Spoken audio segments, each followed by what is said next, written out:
dealing with those with ill intentions. A short background.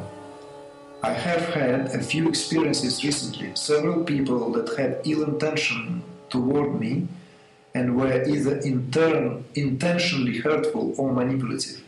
It was a shock to my system, as I have been ensconced with your sacred Shakti, Igor. I was totally unprepared for the internal shake-up that arose within. Question. I would like to know, how do I meet this kind of situations with my higher consciousness? It's a very good question. Very good question. I would begin answering this question with something which may sound paradoxical, but each time we kind of gain a certain level of expansion,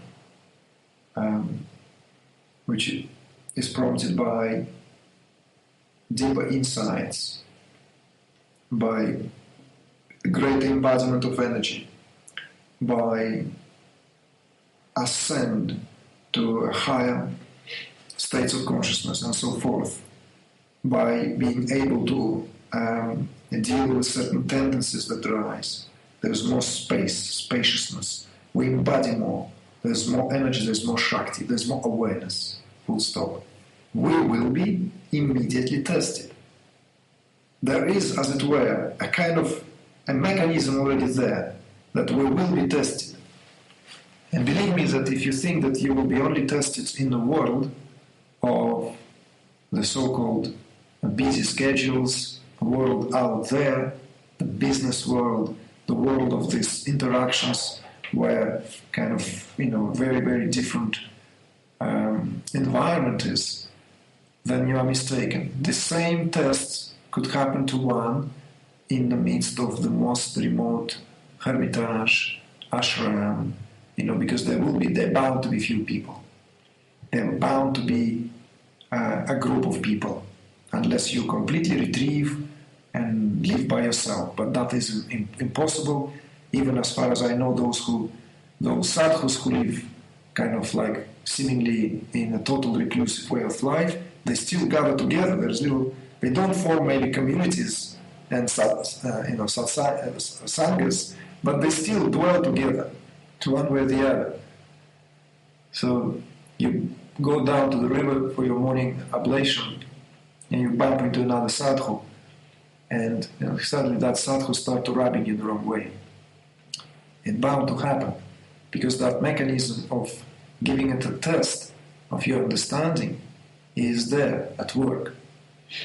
But your question, and the background especially, has a specific something that you felt that someone intentionally was manipulative or hurtful. Well, I would first of all suggest that you essentially cultivate the spirit of invincibility. In other words, you need to have this understanding that you are invincible, that nothing can really hurt you from the outside, that anything that what seems like hurting you on the outside is one way or another, is a lack of insulation within. It is that lack of insulation within and that invincibility, exemplified by the Sanskrit term dhruvam. It's that invincibility which is born out of very clear understanding that one's essential nature is invincible, that your essence is invincible, it cannot be invaded, it cannot be hurt, it cannot be damaged, simply because that is an impossibility. Why that is? And let's not just brush it off, because someone may protest. Wait a minute, I'm not yet living the unity consciousness where subject and object doesn't exist for me, and I'm completely subjected to this, what is known as normal interactions. But I'm just in that state where I feel more vulnerable, less protected, because I'm awakened. My field is enlivened. The heart is open perhaps, and then everything is being felt as streaming through my heart. Everything affects me. But the understanding has to be there. That understanding is primal. You need to have that clear understanding that nothing can hurt you, first of all. And then around that understanding, this what we then give to practice. And that practice of invincibility comes through meditation. If you meditate regularly, if you do your sittings, if you don't skip them, you know that inner insulation is there, that layer of insulation is there. The world will still get you. The interactions will still get you. Don't worry about that. But somehow the elasticity of that membrane, the oiliness of that membrane, it will either slide off or bounce off easily, or be absorbed in whichever example you prefer, because there is this greater aliveness in consciousness. But if it is not, then anything you come in contact with will be felt as an invasion, one way or the other. So, how do you meet these kind of situations with your higher consciousness? That's how you meet it. You meet it with understanding that nothing can hurt you. Nothing can possibly hurt you, because there is no other thing that can hurt one, because that's what one's awareness is. But then, of course, the concession is being made, because that cannot be maintained on the level of the mind. It can only be as this flash of intuition, as that sudden insight. But it is important to have that insight. And then the mind, of course, will slide and take you back into this, oh, so-and-so is unkind, so-and-so is invasive, so-and-so and this and that. And then you lean on that, what your practice gives you. You lean on that. Yes, meet everyone in the light of your own understanding, in the light of your own awareness. There's no need to force yourself to be all-embracing. There's no need to force yourself to be Mother Teresa either. Mother Teresa, in fact, when we read her diaries, she was a woman of extreme contradictions and extreme, essentially, ups and downs. And that's the beauty of the being. We know her as this being who completely gave herself in service of the others. But we understand that was not achieved through the level of war. Mother Teresa, I go and I take anything.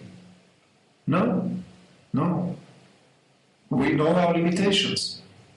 We understand that something in this situation is not good for me.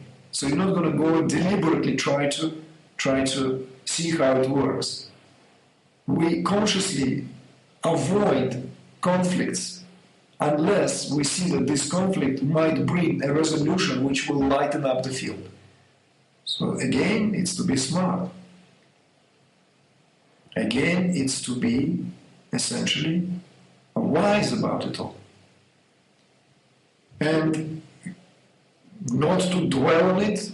If something happened and you've been agitated, you've been hurt, you've been invaded,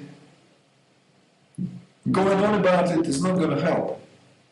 Go and take that salt bath, swim in the ocean, walk barefooted on the sand, go and do some gardening, jump in the pool, have a shower, bath, play with children, go and play basketball, do something, sit and meditate. In other words, change energy, change the frequency. Don't dwell on it, don't sit with it, don't walk around it, and don't let it build up.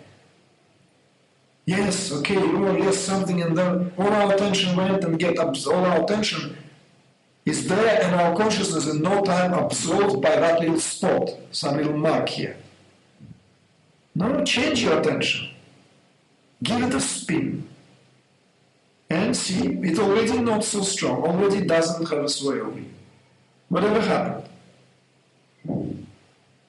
That's the way I will go about it.